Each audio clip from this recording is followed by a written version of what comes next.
Hey, what's up, guys? This is the Rough Craft Podcast. I'm Matt, and I'm joined by my best friend Tom this time. Hey, that's me. I'm Tom. Well, we like to Nailed it. drink rough. What? I nailed it. Yeah, well, you fucked me up. We like to make rough drafts while drinking good crafts. This is the finale of the Pirate's Life for Mage. I hope you enjoy. Next week, we'll be coming at you live on D Live. Jesus fucking Christ, that was awful. We'll be coming at you. I'm going to say it again. I about said it again. I don't know why I said it. Over? No, because you didn't mention the beer either. I know, exactly. I mean, that's the part of the intro. We you know, this is real. We're trying to be real with our audience. We're gonna keep our fuck ups. Okay. We're gonna wear them on our sleeve. So this week's beer is going to be Ghost Rider. It's a pale ale with cherry and ghost pepper from Palmetto Brewing Company. If you guys have been able to get your hands on it, we would enjoy to have you guys drinking it along with us while we're not understanding how good it is. And I actually, real quick, I wanted to say, as I was drinking this beer through the episode, at the beginning, I don't think we liked it, but then I would take another sip, and that was I was the exact same way, man. The throat hit started, like, it's not overpowering or anything, but like they said, it's a good balance. It's sweet, but then it gives you a good throat hit. So I think the last one we had, the mango habanero, that's one I could have once, maybe twice, but this one I could drink a few of these back to back and just enjoy that sensation that it gives you. It's a very unique, it's a very unique sensation. So I take back. Well, anyway, the negative back stuff. to the back to the intro. So we hope you enjoy the episode. We'll be here next week live on D Live at 6:30 next Thursday, and we're gonna do a real intro for the podcast and let you know what we're really about. The beer is your favorite beer, so pick the favorite beer that you want. Mine personally is Kentucky Bourbon Barrel, and Tom, I believe yours is some German beer. Boston Lager. Sam. Oh, yeah. The Dunkelweizen. I'd have to look it up. I don't remember what it's called exactly. But yes, it's a Dunkelweizen. We hope you enjoy the finale of A Pirate's Life for Mage, and we'll hope to see you next week.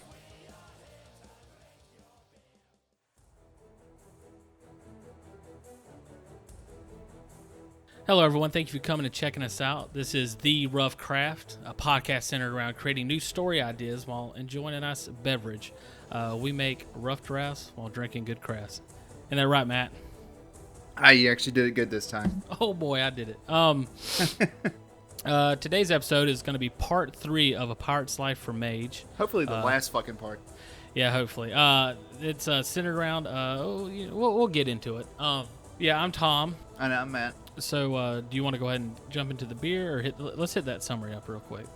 I like the way we did it last time. We'll just hit up the summary. Okay, I'm going to try to make this quicker because it was long last time. So basically, what we're doing here is it's a pirate fantasy story. And I want to make sure people understand what we're doing here. We're not trying to build a new fantasy world or do any world building type stuff. What we're doing here is the ideas, we're brainstorming new story ideas. So these different ideas, they could have multiple forms of media. Like we could be creating something that, ideally would be, made for a book. It could be for a comic book. It could be for a movie, like a script kind of thing, like anime, cartoon, all kinds of different stuff that these sort of stories could be tailored for.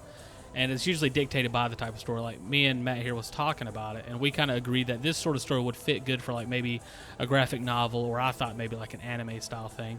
So take that in kind of like while you're thinking about, listening to it and stuff. Something we might create one day might be something that we think is more for a movie, and we kind of tailor our story building around that. But this isn't us trying to create a whole new world that we're going to build on over time. It's just basically just a new story idea. Created like a storyboard. Like a storyboard we're creating from scratch and building it like impromptu storyboarding to kind of give people an idea so they can check out and hear how different people formulate ideas when they're creating and brainstorming new stories, to help give people inspiration while also allowing me and Matt here to exercise and practice our story creating ideas and help put us on the spot. So think of it like how comics do improv to hone their skills. It's kind of like a way, which I don't want to call myself necessarily a writer, but the way is for like writers to kind of hone and improv their writing skills is the way I see it. Yeah, that's basically what it is. So you want to go ahead? Did you go over the summary? No, You just said nothing about the story. I went on a long tirade just to help explain and have people understand what this is all about. You said the last one was too long, and then you went on a tirade. I know, Matt. So, anyways, today's story, what we're going is we're following Tysil. Tysil, what he's going at? No, I'm just kidding. The story here, it follows this guy named Tysil. It's a pirate fantasy adventure, and his journey of becoming a pirate and finding his dad. He was given a wand after his mother passed away, and he finished Mage school. This wand is actually more like a pistol. It's not the Harry Potter style wands. Joined the Royal Navy, or the Army Navy, because there was like a war going on against pirates, and he joined that in the attempts to go and find his dad. He's out there doing his pirating stuff. His not his pirate stuff, his sailor stuff. His ship is then commandeered by a pirate by the name Landry, and he is forced to join their crew. While on his crew, after being there for a little while, he ends up they're looting another ship, and he finds this cargo of crystals, which is actually the crystals they use for ammunition for their wands. So he takes this whenever they're at port, and he runs off. He separates from the crew, and at this point basically becoming an enemy to Landry's crew. He then goes and meets this dwarf by the name Tyrden, and Tyrden is like an artificer. He takes these gems, and he's able to create them and fashion them into stuff that can be used as weapons, from the raw materials to the crystals that can be usable. And he allows him to hide out there. They talk and discuss stuff. Tyrden, with his connections, hooks him up with a new crew. He joins the crew of a guy named Crotar, and it becomes like his apprentice mage. And you want to go from here, Matt? I feel like So he joins Crotar's crew, and then what happens? They find out about Landry. He's doing some underhanded stuff. Crotar tries to talk to the pirate council. I think I call it the Council of High Waters. Yeah, that's what you call it. The council, the Council of High Waters, about how Landry's doing all this crap. And the council's like, they're making a bunch of money, so why would they care? So they let Landry do all this. I think we went with prostitution, forced prostitution. Yeah, he starts a brothel on the island of High Water where the council is, and it rivals another brothel there. And his brothel is actually using a lot of slaves and people that he's picked up. And I actually would say some underage people, maybe. Just a shady character all around. If you want to go that route. Don't say it like that. I don't want to go that route. I didn't pick this life. Landry did. But anyway, so it all culminates into Landry and Crotar having a duel. They are given crappy wands, basically wands that break after the first use. They only have one shot. Landry wastes his in the first few minutes, but unbeknownst to Crotar, he has a second one, and he uses it and kills Crotar with it. So at the end of that, Tysil brings Crotar's body back to the ship, and they grieve for him, give him a burial at sea. Now we're left trying to figure out what happened, or not what happened. What's the crew gonna do now? And also, I forgot, I left this off with a cliffhanger last week. Oh yeah, what was it? Tysil's wand cracks. Why did Tysil's wand crack? We'll find out. Did he ever shoot it? I guess we'll find out after these. A word from our sponsors. Today's beer is a beer. It's called Ghost Rider. It's from Palmetto Brewing Company. I think one of our other beers was from there. This is Ghost Rider. It's a pale ale with cherry and ghost pepper. So it's supposed to be a spicy pale ale, and I'm very eager to give it a try. Do you want me to go ahead and read the back, or do you? We looked it up. There's no information other than what's on the back of it, so we're just going to read that and give you an idea of what they said about this here beer. Go ahead and give that back read. Ghost Rider, pale ale with cherry and ghost pepper. The ghost pepper remains one of the world's hottest peppers, but Palmetto's decided to tame it. We take a few of these bright red beauties and add them to one of the most balanced pale ales we've ever brewed, and tempered the heat with just a touch of sweet cherry. Don't be afraid. The resulting beer is a beautiful balance between sweet and heat that you will find both refreshing and alluring. Alluringly complex. We'll edit this to make it sound good in the actual podcast. It's not too hot to leave you in tears, but it's hot enough to keep things interesting. Come on, take a ride on just the slightly hotter side. Now, those brackets. Yeah. I'm excited about this beer because I want to try a spicy beer, but from the way it sounds, it doesn't sound like it's going to be that spicy. So I'm pretty disappointed. We had a cider. Me and him had a cider. What was it? 2 weeks ago. 2 or 3 weeks ago. Habanero. Yeah, and don't call it a beer. It was pretty spicy. Yeah. It was. I wouldn't say it was like hot, but it was like someone put some Tony Satcheries in your beer. Yeah, it was So, weird. It fit really well with the mango habanero, which I'm hoping that's kind of what the cherry does here. But you ready to give it a taste and see if it meets or exceeds our expectation? Yep. Let's see. Pop the pop. Go ahead. Go ahead and say the catchphrase. Let's go ahead and pop the top. Oh man, have we been led astray? I'm Yeah, waiting it's for that not- slow burn coming up. It's not as spicy as the mango habanero. Doesn't really taste good either. Like it has a good chill. It tastes like chili powder put in a beer. And man, I got to reiterate. I don't think we're professionals at tasting beer or anything like that. So I don't want to say this beer's not good. I think I'm a good authority on gauging what's hot. Okay. Why is that? Why is that, Matt? Go ahead and let's. I did have to eat a Carolina Reaper. Carolina Reaper. You can find that on the M.R. Clark YouTube channel. And watch this man. There's a lot of stuff involved. Let's go ahead and plug something while we're here, Matt. Before we get in this show that everybody's waiting on. What is that YouTube channel about? What are you trying to get out of that YouTube channel? No, just promote my book. A book? You have a book? Oh man, Two tell books? us. Two Books? Yeah, it is actually kind of 2 books now. So, anyways, Mr. Matt Clark here is a wonderful author, and he's here. I think soon you're going to be publishing. I guess you don't have all the details out, but Not yet. I'd say check out that YouTube channel, M.R. Clark. It has a what is it? An audio book version, kind of like the prologue of it, right? Mm-hmm. And Yeah. a pretty cool homemade trailer for it. That's really good. Pretty well done for the resources I believe he had for it. So I'd say check it out and build up some interest towards that because it should be releasing soon, though, right? Hopefully within the next month or so. Yeah, about a month or so. Because, like I said, I'm waiting to hear back some query letters. And then, you okay, man? That Yeah. pepper finally sneak up on you? It caught me a little bit when I took a little sip. Oh no. But yeah, go check out his book, man. It's a good one. Yeah, check it out, man. Yeah. Okay. All right. So let's get into the story, I guess. We both have our own. So yeah. So I mean, if you have the beer that we end up. Okay, so they just send Krotar's body out to sea. He's in a little dinghy, and the crew. Someone from the crew asks, "Well, who's gonna lead us now?" Then someone says Tysil, and then what about we have an unhappy member of the crew, and he tries to challenge Tysil. You talking about old Barnabas? You already had that name ready to go. You were not letting last week happen again. I didn't have that name ready to go. I just pulled a name out, and I think in Sea of Thieves, I think that's the name that I gave my monkey. So yeah. So I'd say this gentleman Barnabas. He's they're like, who should lead us? And I guess you said somebody mentions Tysil should be the new leader. That makes sense. Yeah. Who knows? I mean, I don't know if any of these other guys are mages, but he's the apprentice. I think rightly so. That's kind of what it was. And I think if you listen to the last episode, this may not come across, but the idea is he was with, I would say, Krotar, which we actually came up with a name for him now. Was it Crackfire Krotar? Crackfire Krotar. So yeah, we did that because last time we spent, I think, 20 minutes. We spent 20 minutes. Yeah, trying to come up with that name. Yeah, no, for real. When I was editing, we spent 20 minutes. Really? Yeah. Oh, boy.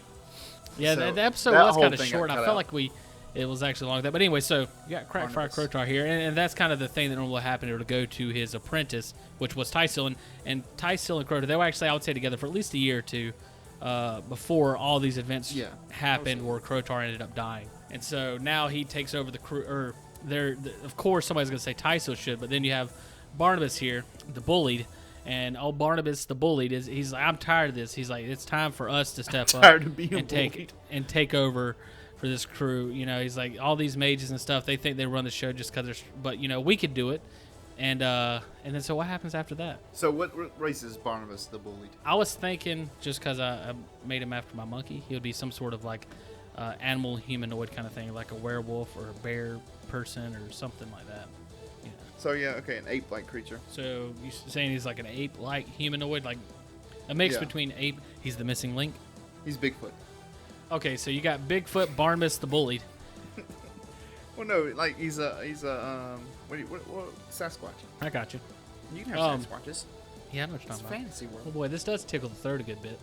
Especially Yeah, when you're I've ready been drinking a little bit. I'm stopped drinking my whiskey and started just drinking this, and Yeah. I feel a little burn. Yeah, it's not. It's still not as good as the habanero.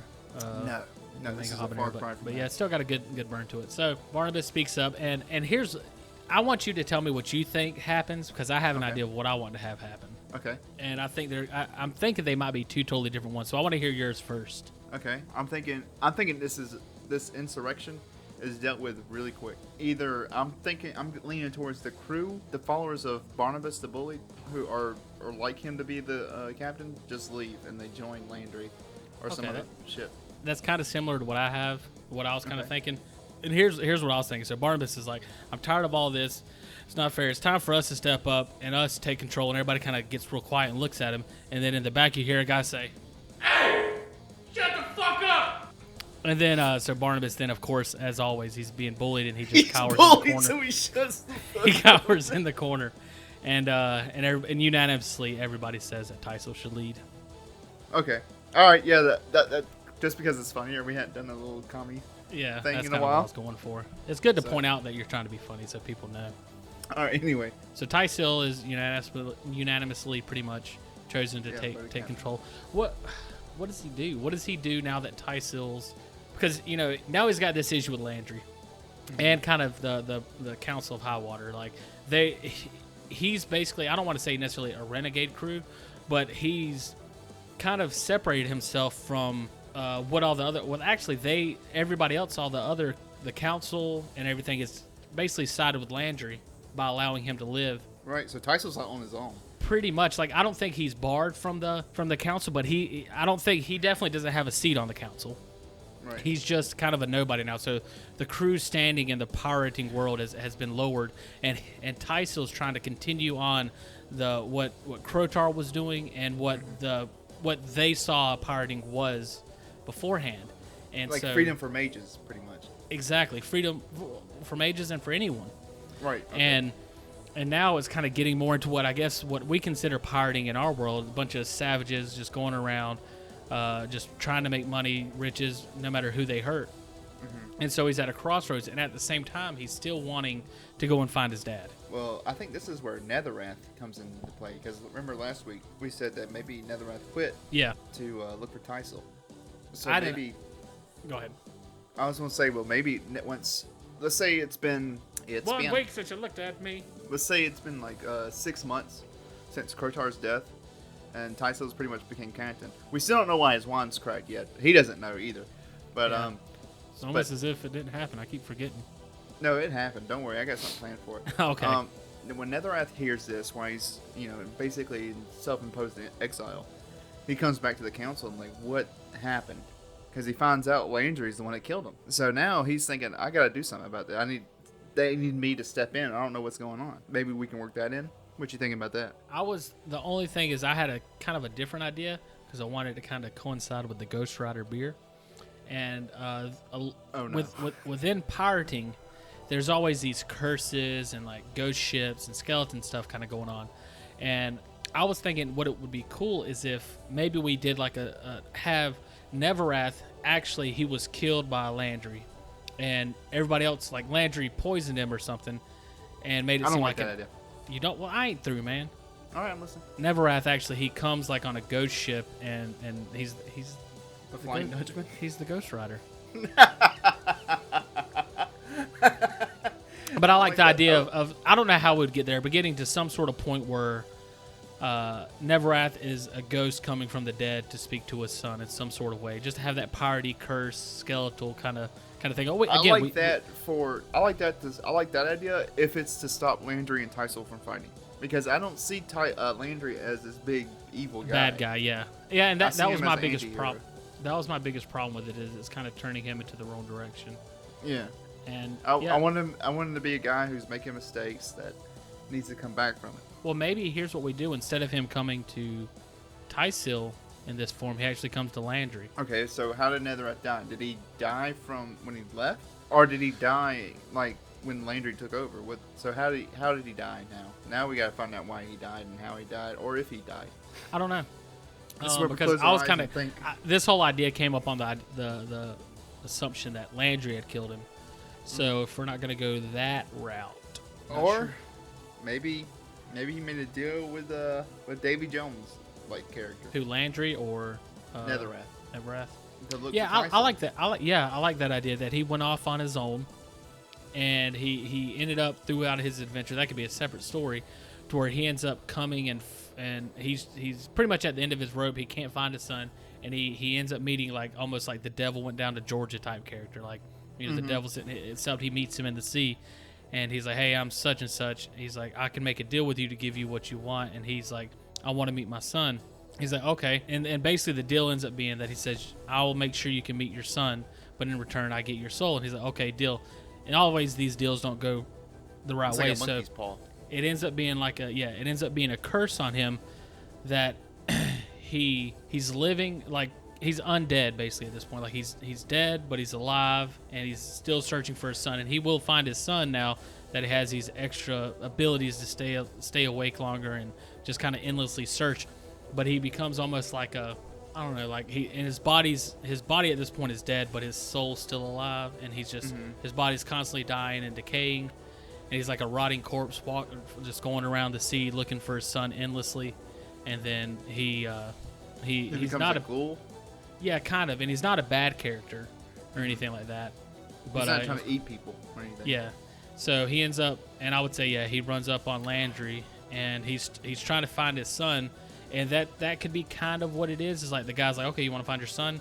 He takes him to Landry. Is basically well, where he how about ends up. this? I like where you're going with this. But when Netherrath meets this devil-like character, he says, I want to find my son. And he says, well, I can't bring your son here. I can't bring you to your son. I can set you on the path to find your son, and I can tell you what to do. And we can start these events. And he gives him a compass that directs him towards his heart's greatest desire. Was that something from Pirates of the Caribbean? That is something from the Pirates of the Caribbean. Well, never mind then. Fuck that idea. I thought that was mine. Well, I thought it was like the monkey paw. It is the monkey paw wish ordeal. So Pirates of the Caribbean took that from that. But anyway, let's go with your idea. He could say like your cells will always guide you, or the wind will always guide you towards your path to find your son, and the son that it leads him to isn't actually Tysil, it's Landry. And that's another part where he kind of lied in Monkey's Paw kind of thing. Okay, yeah. So he just sets his sails in the direction that the wind blows him, ends up being Landry. But of course, by going to Landry, he will eventually find Tysil. Oh yeah. I was gonna say maybe we make these deals kind of common in this world, and instead of turning them into ghouls, it turns them into hobgoblins or something like that. The goblins. Okay, it's like kind of like that's where, like it's some form of like sea goblins, something like that. Yeah. Or maybe, I know you said you wanted to have merfolk. Would this be maybe this world's version of merfolk? There are people that's made deals with the I guess the ocean's devil deity, and they become merfolk. So they're always bound. That's part of the deal. They're always bound to the sea now, but they. Maybe the guy says he must be bound to the sea, and he's like, I can deal with that, and he turns him to a merman. Mer-elf. I like that. That's different. A Naga. I like how these stories, how they build up and everything. Like I had an idea of trying to get it to be the Ghost Rider, and it's turned into this man being a mermaid. Merman. This elf being a mermaid. Okay, so let's get back. So he doesn't actually have a ship at this point. He's just swimming around the sea. And so what is what's guiding him then to his son? Feeling. I don't know. A compass. So you would say he's hooked on a feeling, and I would say exactly that. And so he's high. Maybe he's being unbelieving. Maybe like this is some crazy bullshit, but maybe he grows a fin, like a tail fin, and it's wrapped in chain and dragged by an anchor towards his heart's desire. So that's I don't like that. Yeah. It's not bad. It kind of like, I don't know. It's not believable enough for me. It could be made believable enough, but right now it's kind of like we're already adding a lot on to what happens in this transaction, and that's kind of another one. Unless he says, here, this is the tool that will be given to you that will guide you there, and it's some sort of magical anchor. Yeah, I don't know. That was just I could see it in my head. So I mean, we could do the same thing with the cells, but instead say the current will guide you to your son. And he just follows the current. Yeah. But I mean, there is like these underwater like currents and stuff. But he needs something that makes him recognizable. I mean, he's not gonna be this big, beautiful merman. Well, Tyso's not going to recognize him in the first place, but I would say pretty much he looks like the same guy. He's just... I would say, like, scaly. Yeah, he's just like a scaly, like greenish blue looking version of the man that he was before. Mm-hmm. Well, Like I would if give you- him, like, a necklace or something. If you look at Pirates of the Caribbean again, and I can't remember, was it Davy Jones? Is that the character that he was that got the octopus and stuff on his face? Like he was the same guy. He just went through this transformation. Okay. Did people recognize him? I don't think they actually did, but this guy will be more recognizable. Works for me. You can tell Okay. it's him by his recognizable hat. Maybe he has his wand still. 3 wand. This guy has a wand that he gave to Landry, a wand that he gave to Fuck. Tysil, Yeah, and then I he still forgot. has his own wand. Well, maybe no. Like, well, this could be the thing that identifies him. He's like, you were maybe to Tysil and Landry. He's like, remember, you're able to use my weapons. Here's my new wand, and then Landry's able to use it. Well, that could be something. The thing that, so what's kind of binding him is these weapons. So like we could say magically he is able to, now that he's become like this spirit mermaid kind of guy, he's able to kind of follow those energies, like almost he can see them. That's kind of like the god, like almost like there's a scent that he can see in the air that he can follow, and he sees 2 of them. Are we talking ley lines? No, not necessarily, but like he sees basically where it's like there's the blood magic stuff that's soaked into these weapons that he's created, that he's imbued them with. He can see the trail. Like he goes out and he finds the trail of them where they've been going around. I see what you're saying. Yeah. And so Yeah, I like that idea. he sees 2 of them, and he's kind of thrown off. He's like, so my son's on the sea now. I know one of these is Landry's, and so he has to pick one. And so we can go the route if he follows the one and it takes him to Landry, or he follows the one and it takes him to Tysil. Okay, so this graphic novel, book, movie, whatever, is picking up straight up with Netherrath. We see the mutiny, the attempted mutiny with Tysil, and then we cut to Landry doing some more underhanded shit, and then we go to Netherrath. What's going on with Tysil during all this? What is Tysil doing? Struggling. Struggling. He's trying to follow the kind of the lessons that was set forth by Crotar, and trying to be a Robin Hood type character of the sea. And it's not, before it could work out because everybody kind of does kind of a honor among pirates, like an honor among thieves kind of thing going on. And now everybody's kind of at each other's throats. Whoever can be the first one to get it, kind of thing. Like everybody's. And they're attacking each other to Yeah. steal the. Okay. And so now, with him trying to follow the code of honor that he has, he's finding it very hard to make any profit. And at this point, I would say like his men are kind of almost not necessarily. There's whisperings beginning about him. So I'd say the story right now is that Barnabas comes back and is like, "Look, guys, I told you times are changing, and Tysil can't lead us. The way of Crotar's dead now. This is not the way of the future. We gotta reconsider who we are and what we're doing as pirates." And he starts to gain more of a following now. And so we're talking about like a battle right there on the ship. yeah, I would say that there is actually a mutiny at this point on the ship, and that's what Tysil's dealing with right now. So Tysil's dealing with that. Landry, I guess, is dealing with fucking rolling in Man, the that dough. motherfucker's about to be Pirate King. Yeah, that's what I would say his is kind of building up towards. And then Neverrath is following the waves to find his son. Okay, which son? Exactly. Which son? Well, We're about to get into a part 4. no, we're not. We're ending this. We're ending this today. Neverrath is swimming. Who is he? What magic scent is he following right now? Who does he end up meeting first? It's really at this point what makes for the better story. Who would he follow that would make the better story? Would it be? Well, who's having the most trouble right now? It's not like he can't know that.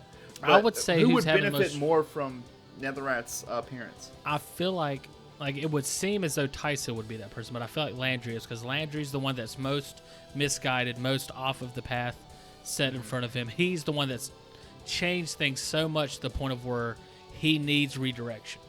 I agree because I think Tysil needs to learn how to be a leader. Yeah, I think Tysil, the path that Tysil's on, things happening to him is exactly what should be happening. There's no intervention needed there. No, I agree. He's been given enough I was guidance. seeing From, which way you would go. okay, he's been given enough guidance from Crotar to be able to overcome this, and he has to man up and take that next step. Landry needs to be. He's the prodigal son. basically. Yeah, he needs to be set on the right course. He needs to be redirected in his actions and stuff, because everything's went to shit basically because of Landry. And I would say even the Pirate Council is starting to notice how this way of thinking and this way of dealing with things, how chaotic it's become because of it, and how it's actually been detrimental to their profits. Maybe Landry comes into the council, like we'll have this first impression of what's actually happening. Like Landry comes into the council, and the council's all there, and they're yelling at each other. It's like, your men attacked my men, and her men slaughtered mine on the island of Galapagos, and they're all arguing with each other. And Landry just walks in, drops 2 chests off to pay his reparations, or not reparations, but pays his taxes basically to the council, and then walks out just whistling. Because maybe he's planning on taking over. Maybe he's taking it. Maybe instead of, you know how Caesar took over the Republican in ancient Greece? Not he necessarily. ended the Republic and started the Empire. Yeah, go ahead and explain that to me. All right, so Caesar, there was something called the Triumvirate, which Caesar was a part of, and he ended up killing his two other members of the Triumvirate, or maybe they killed each other. I think it was a duel. I can't remember, but when they died, he took over by declaring himself the king of Rome, and then signed into law that he's the emperor. So basically, this is what Landry's kind of planning in the back of his mind. He's planning on taking over by the council fighting, and then him becoming king of the pirates. So I'd say, like, in this scene where he comes in and he drops this money down, everybody's like yelling and screaming, and like, not only does he drop these chests down, he's like, listen, and he kind of interrupts them. He's like, look, guys, we need somebody to give us more direction. And he basically, like, almost like Hitler or something like that, he's very charismatic, and he comes in and he gives some sort of speech. I don't know what it is necessarily, but convinces them that, you know, they need a king. They need a pirate king, somebody that can lead and give direction, because everything's chaotic. Everybody's doing everything. He's like, the council obviously isn't working, because he's like, you need somebody to focus our efforts and take control of this situation. Well, maybe that's the thing. Maybe the reason why he does this, because maybe he doesn't care at the moment. Before he comes in, the kingdoms are starting to gather up forces to attack the pirates. Because they get tired of it. Because there was already like this war against the pirates going on, but it was kind of light. It was just kind of more to kind of defend them off, you know. Mm-hmm. And now it's become an all-out assault. Like, this is what the kingdoms are. They're gunning out for the pirates and stuff. And so Landry's like, look, we need to all join forces together to combat this new threat, and it's not going to work with us all fighting each other. And so he comes in very charismatic, like, yeah, you know, this guy's making a lot of sense, not realizing that he's crafted this whole thing, not necessarily intentionally, it wasn't like his plan. He intentionally planned to make the pirates more vicious. Yeah. Maybe. And so it's gotten to the point now where he's like, yeah, we need a king to lead our men to win this fight. The sea is ours. We can win this battle. Yeah. Kingdom of High Waters. Yeah, he turns it from the island of High Water, the Council of High Waters, to the Kingdom of High Waters. And they lay their dominion, in their mind, across the whole sea. Like, that is their land. That is their kingdom. Yeah. And anybody in there is a threat to their kingdom. So what is now the king? So Tysil is still dealing with his mutiny. But yeah, let's cut to Tysil and how he does with his mutiny. We got Landry set up. He's now basically king of the pirates. Yeah. And he's about to go to war with the kingdoms. What's Landry doing? All right, how does Landry deal with his mutiny? Does he kill? What was his name? Barnabas. Barnabas. Does he kill Barnabas? Does he win? Does he get taken prisoner? What happens? Well, we still haven't had an opportunity really where we've seen him use his weapon, seen any sort of power or anything like that. So I think this is a good point where, yeah, he has to step up, and it's gonna, everything isn't as black as white, as good as evil as it's supposed to be. This is a point where he has to step up, put his foot down. And yeah, I think he would kill Barnabas. I think he would put an end to it and say, look, this is what Crotar wanted. So you would say this is his Jon Snow moment, basically? I see him as saying, look, this isn't what Crotar wanted. I'm following what Crotar taught me. You guys chose to follow Crotar. You can either and I don't know. He makes some sort of ultimatum or something, and yeah, he would kill Barnabas in this moment. He's like, either you gonna follow me or you can jump off the ship, because they're in the middle of the sea right now. He's like, you can get off the ship. You follow me or get off the ship. There's no in between. Yeah, they've already made their decision to be here and follow Crotar. Nothing's changed in Tysil's mind. Everything's the same. They're changing, and he's trying to redirect them and say, hey, no, this is the direction we're taking. If you don't like that, you're free to leave. Okay. And this could be seen as a good moment for Tysil or a bad moment, depending on how you look at it. I say it's a good moment until Barnabas says, can I have a dinghy? Can I have a lifeboat? And that just, it sets something off in Tysil's mind, and he pulls out his weapon, and he fires it. Now, it's not a spell crystal, because remember, he has maybe he has a chance with Tierden. Yeah. That's what I had established then, is he had actually, while he was there, he was able to fashion these crystals into actual spells. And there are various different spells. So whatever we want it to be, it can be. Alright, I'd say he fires it, and it's like I wouldn't say, I think it's ice shards. It fires, lingers in the air for a moment, and then turns to ice, and it just sharp icicles, and then just flails. Okay, so the image that I'm getting is he actually points it straight into the air, shoots it up, and it forms almost, not necessarily a blizzard, but you see the ice crystals form, and like Barnabas is looking up, and they form into these giant shards of ice, and then they come straight down and pierce him in multiple different parts of his body.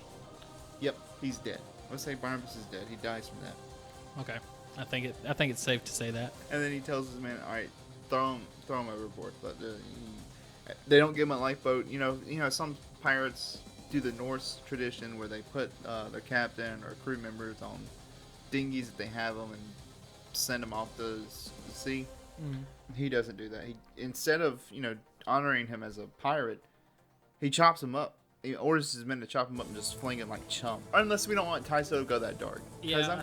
I'm kind of thinking back on it. Nah, it's probably not. That's not Tyso's character. I like the idea, but yeah, it is getting it's getting too far off to the point of like, yeah, okay, maybe Tyso does need some intervention. I think it's good to kind of show that side of him, to show that direction. I think we did enough when he actually killed him. Exactly. I think Tyso has dealt with insurrection. I think he would be more, let's honor him. He was a crewman. He's worked for us, and give him a proper burial at sea. So you agree with that? Yeah. How does Tyso find out about the war? And how does he find out that Landry is king? I'd say a parrot. A parrot? Yeah. You know how like Game of Thrones or other stuff had ravens? Yeah. I think in this world, pirates have parrots. Okay, I like that idea. Like Parrots parrot is told something, it flies off, and it just repeats that to the person that it's supposed to find. I like that. That's a cool idea. Netherrath. Where is he at? Hold on. So we're saying that Tyso gets a parrot, and what does the parrot say? All pirate captains are summoned to the Kingdom of High Waters. Okay. And this is Come where. to Kingdom of High Water. Come to Kingdom of High Water. And then Landry, and that's where Landry makes his announcement. So Okay, and he let's say Netherrath has been following Tysil's magic aura this whole time, and then he notices that Tysil's magic aura starts intertwining with Landry's because they're going to the same place. Yeah. Maybe he meets both of them at the same time. I like that. I like the idea real quick of him, like you said, following. Say he was following Landry's. It doesn't matter. And then he gets to the point where he sees two of them, and they're passing each other, and he's like, so he gets confused. Which one should he follow? And that's when it hits him. Oh shit, Tysil's out here. He's out at sea, And so he then he has to make a choice which direction to follow. And then of course they both end up leading to the same place. They're both at the Kingdom of High Waters. Now what? What we'll say is so Tysil gets there, and he's real confused about what's going on. Neverrath gets there. So I'd say that Tysil and Landry are probably, they get to the point where they're talking, they're bickering, they're arguing in some sort of way. And then there's this dramatic scene where Neverrath comes in while they're doing this interaction. And so it's not that he actually goes and finds one of his sons first. He finds them both at the same time. Maybe Landry makes a war council.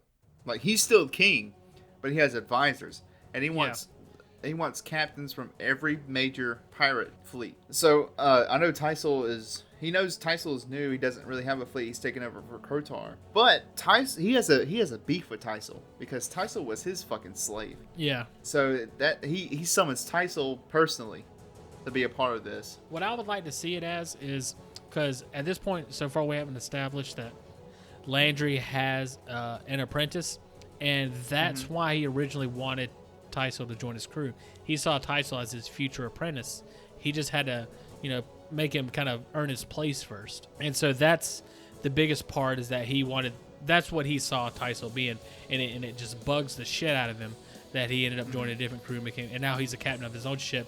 And in his mind, yeah, like you said, like he sees him kind of as a slave, but he definitely sees him as his lesser, not his equal. He sees this as a person that should have been his apprentice, not somebody that's trying to dictate to him how he should be running things, especially now that he's Pirate King. Right. Maybe Landry gives the orders for what he wants each fleet to do. It's like, we want the Lady Jacks to take over or fight the Human Kingdom on the east side. Then we want the Rogies over here. Then he dismisses them all and then asks Tyso to stay behind. Now this is where we get our confrontation. Well, so I personally would like the confrontation be in the center of everybody, not just them and Neverath. I like everybody to be there. Where Landry's saying, "Hey, this is what you should be doing. He's like giving out the plan," and Tyso's like basically questioning him, saying, "Look, the reason we're in this position in the first place, the reason they're after us, is because of you. Because you started all this, bad pirating. Basically, you've made things hostile for all of us, where we're fighting each other. We're doing this and that, and now the kingdoms, they're coming and they're attacking us rightfully so, because of the things that you've chosen for us to do, and they're just bickering back and forth in front of everybody. And as they're both arguing, and there's whispers from all the captains, like some of them's agreeing with Tyso, some of them's agreeing with Landry. And Landry's whole point is like, it doesn't matter what happened. This is where we are now. This is what we have to do. And then I would say, like, in the middle of all this chaos, Neverath comes in. That's what I would like to see. But we can go the other route, whichever one you think is better. I would say they draw wands on each other. What is going on with Tyso's weapon at this point? All right, so Tyso's weapon started to crack. He used it against Barbados, or what was his name? Barnabas. He used it against Barnabas, and the crack got a little bit larger. He's noticed it, but he's like, "Oh, I should probably stop. I should probably find I should probably make my own wand, because the one my dad gave me is getting old.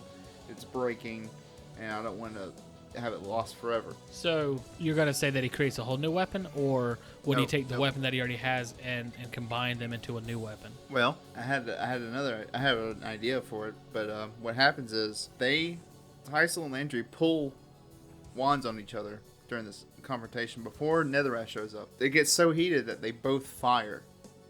But Netherrath comes in and stops the spells from working, because they're his wands. Okay. He knows how to stop them, so he stops the magic. He's able to manipulate them. Right. So he stops it. Both fireball crystals fly up, and they make fireworks. Well, just real quick, if I can. Now, we still so what is this weapon that Tyso's using? Is this his dad's wand? Is this his new wand? Is this a combination No, this of the is two? Dad's wand. Okay, that's all I was wanting to know. Okay, go ahead. Netherrath then talks to him. Is like, "Hey, this is not what y'all are meant to do. Y'all need to stop this." I'm not really sure. Like, Netherrath gives Landry a talking to. But this is not what we do. Well, this is not what it means to be a pirate. A mage pirate, at least. And he looks at Tyso and is like, my boy. Did my Netherrath baby know boy. Tyso's name? I would say he does. I would say he knows his name. And then he says, Tyso? Tyso doesn't know who the fuck this guy is. Right. He's like, "How could you control my father's weapon? My father's wand?" And then he's like, "Because it's my wand." And then he goes, he does this. He goes,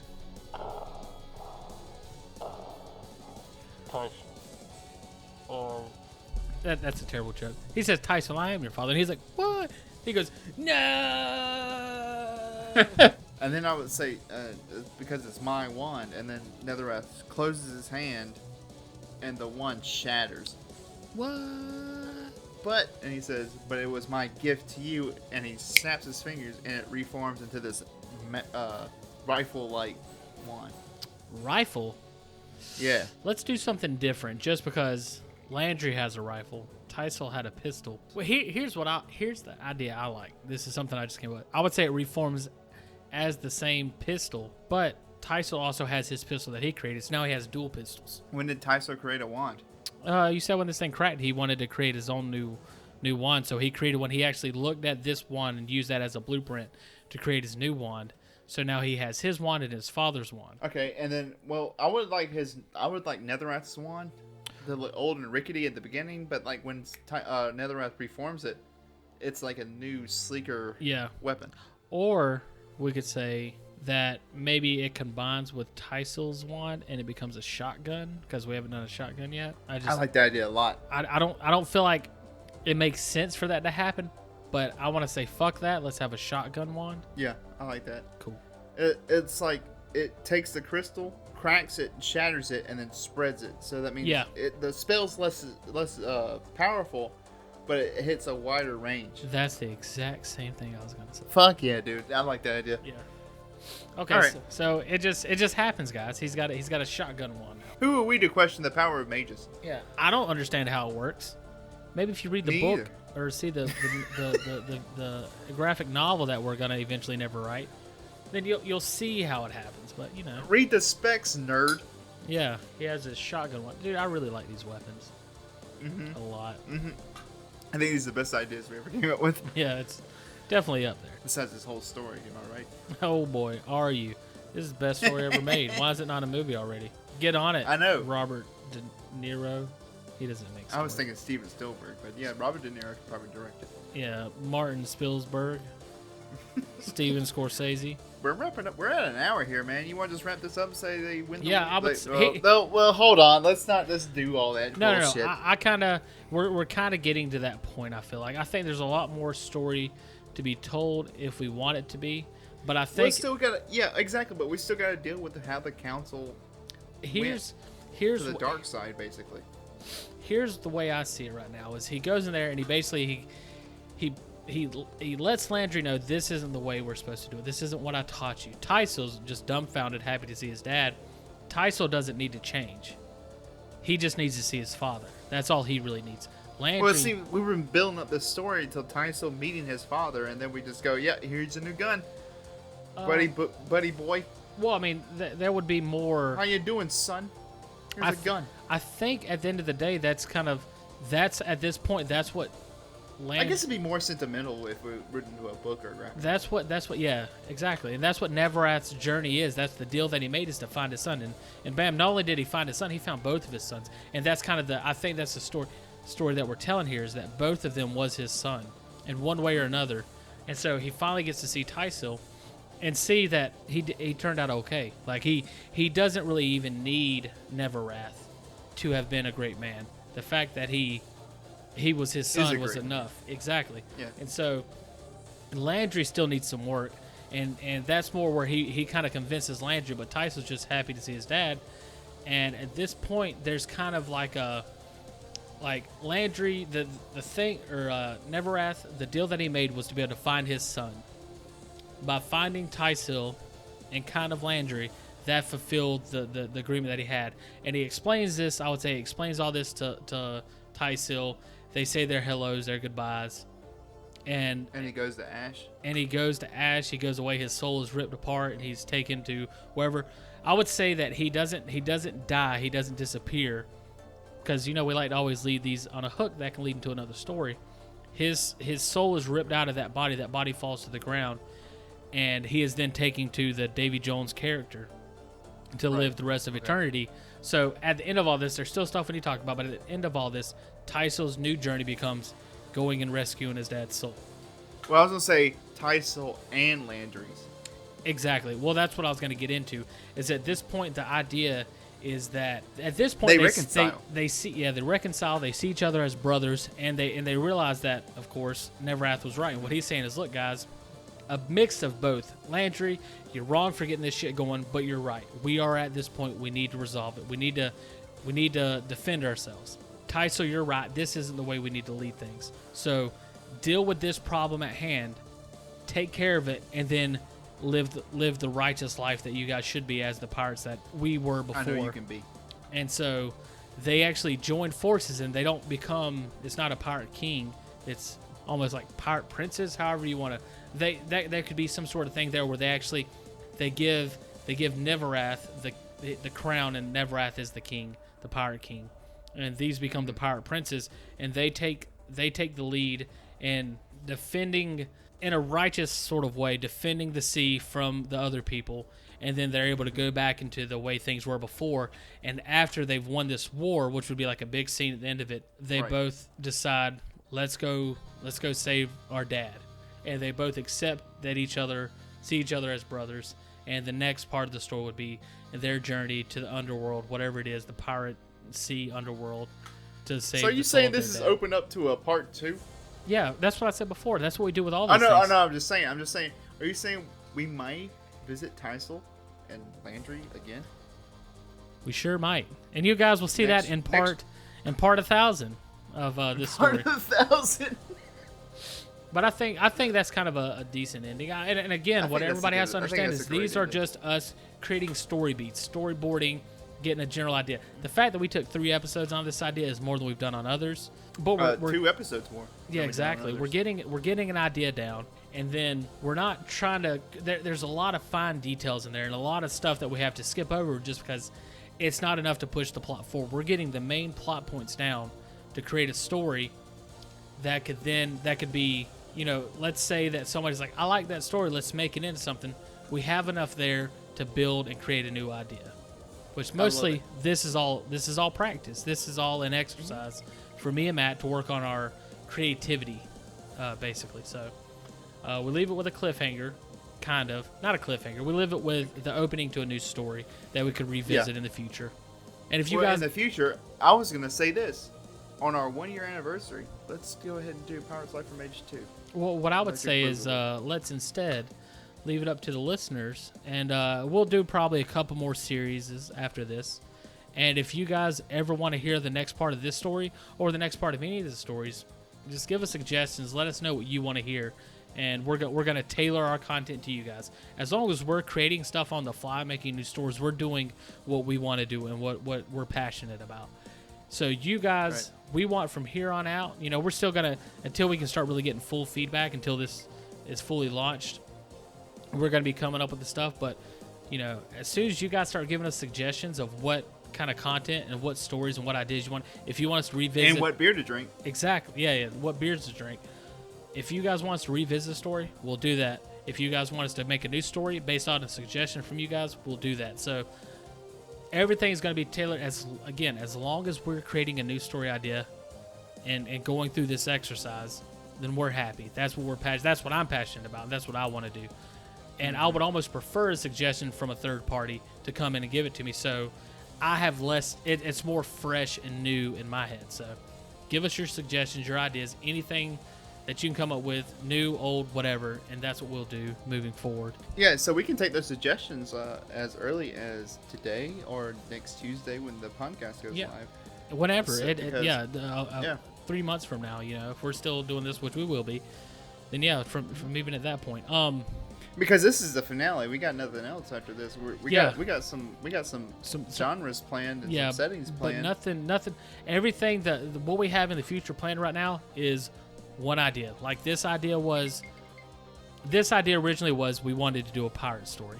We then combined that idea with fantasy and created a pirate fantasy, and then this is what came from just that small idea of a pirate fantasy.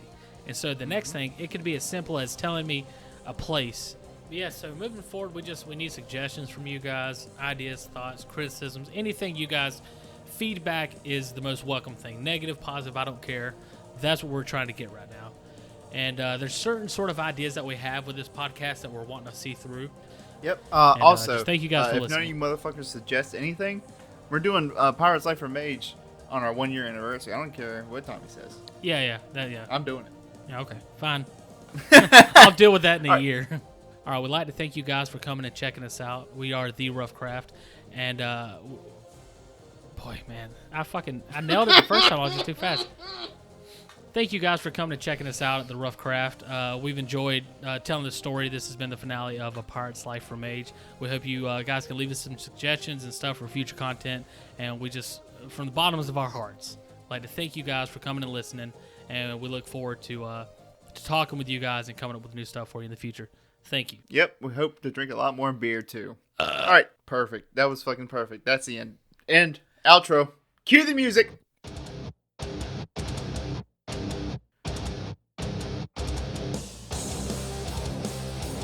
Oh, hold on. We gotta put out the beer for next week's episode. Well, next week's episode is actually gonna be we're just going to spend 30 minutes talking to you guys, explaining what this show is, what we see the future being, what we want the future to be, and giving you guys more of a deeper dive into what it is we're doing here. So the next week's episode is whatever the fuck you like. So I would say for beer, the beer I think should be, me and Matt pick our favorite beer. That's what we use. I'm going with Sam Adams Boston Lager. It's my favorite beer. Actually, no. I'm going to go with the Dunkelweizen, a German beer. I can't remember the company, but that's what I'm going to go with. Dunkelweizen. Man, it's going to be a toss-up. I think I'm going to have to go with Kentucky Bourbon Barrel. Thank you, guys. Good night.